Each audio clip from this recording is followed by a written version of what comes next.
I'm Jennie Joseph. I'm the president and founder of Commonsense Childbirth, Inc., and I'm a midwife. A midwife is a person that takes care of people who are childbearing and takes care of them through the whole spectrum of care. So that could be prior to pregnancy, somebody who's planning to have a baby and needs some support and information. That can be once they're pregnant through the entire pregnancy. Then during labor and delivery when the baby's being born. And then after the birth, we call that the postpartum period, and that can be from the delivery right up to the first year. My day consists of perhaps seeing patients in the clinic, delivering a baby in the birthing center, making phone calls or taking meetings to support the other families. My yearning to be a midwife started when I was 16. I knew immediately that that was what I was going to do, but I didn't know how to do it. And actually couldn't get anyone to take me on for training until I was 19. And I've never done anything else in my entire life. So at this point, it's been a long road, but I wouldn't have changed a single solitary day. Every single day, I just love being a midwife. When I came to the States, it changed a little bit because it added the extra piece of not only do I want to practice the trade that I love, but that I also want to make sure this is an access point to improving outcomes, empowering people, bringing women an opportunity for their own self-determination, bodily autonomy, power, right? To me, not having access to midwifery is almost like a human rights violation. The lack of access to midwifery adds to these outrageous and egregious maternal and child health outcomes that we have in this United States. Every other developed nation has better outcomes than us. There's a relationship between both things, where midwives are mainstream, where midwives are integrated, where midwives are part of a collaborative and an interdisciplinary healthcare system, people thrive. There's no question that policies are needed. The Omnibus is a policy that has such powerful language around all the things that we need for Black maternal health improvements. In my state, I'm in Florida, just being in the South, and then specifically being in Florida. And midwifery is part of Florida clinical practice. We can deliver babies in homes and birth centers, as well as in hospitals.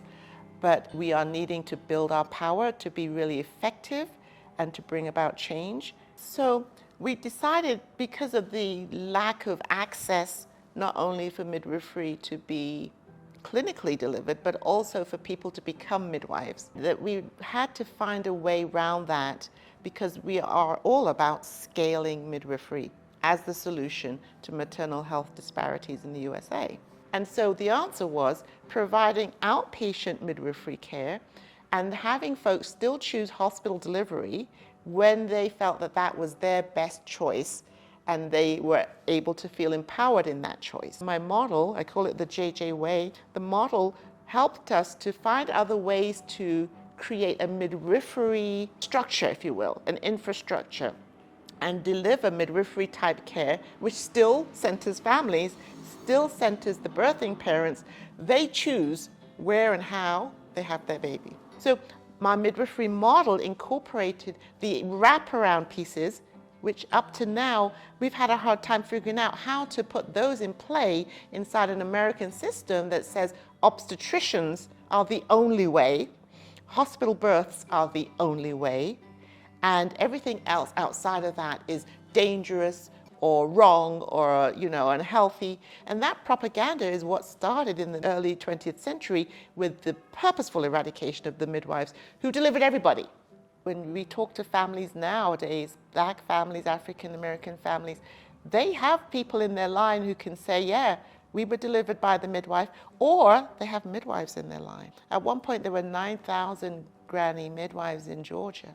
Black midwives delivered most of America. So I think about the grand midwives with awe and with respect, and I feel that they deserve so much honor for what they did and how they did it, and how that's been taken from us. And I think we'll be able to rebuild a midwifery infrastructure. It may take a little while, but we've gotten started now. What keeps me going on the hardest days is the fact that we have got statistics year in and year out that say that what we're doing is working. 7.5, 8 pounds is the average birth weight of people coming through our clinics. The mothers are strong and are thriving. They are breastfeeding. Our cesarean rates are so low. We're like half the cesarean rate. And these are the hospital-bound mothers. They're not having cesareans as frequently as their peers. And that's because they're coming through this model. So what keeps me going is the outcome. For me, the joy in midwifery is when I see these moms and dads coming back in, smiling, excited, showing off the baby, feeling good, whole. You know, we've eradicated prematurity. We barely have a low birth weight baby. We have no maternal deaths. We've never had a maternal death, and we've never had an infant death. So that's what keeps me going, because how are you going to stop? It's like when you find the cure for cancer and you're like, oh, we're not going to use it. So the legacy I feel that I'm building and hopefully leaving is that we can prevail. My village, they have so lifted me up and shown me the way.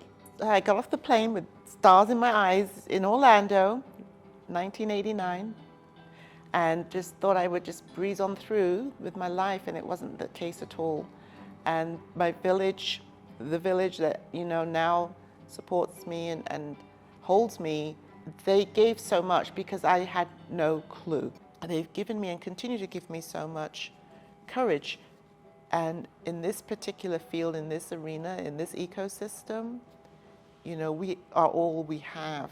So what I would tell those cohorts of midwives, and including my own cohorts, is don't stop. You're the ones that we are waiting for, and I know how hard it is. Really, I know how hard it is.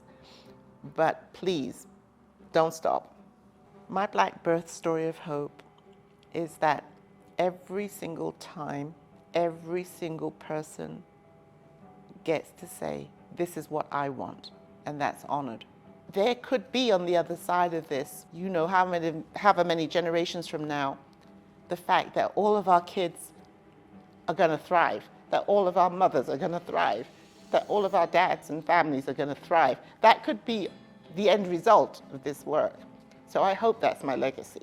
We're coming together to support Black families before, during, and after birth. It's time for new narratives of hope that heal. It's time for us to be seen. It's time for our stories to be heard. Join us. Shine a light on Black birth stories of hope.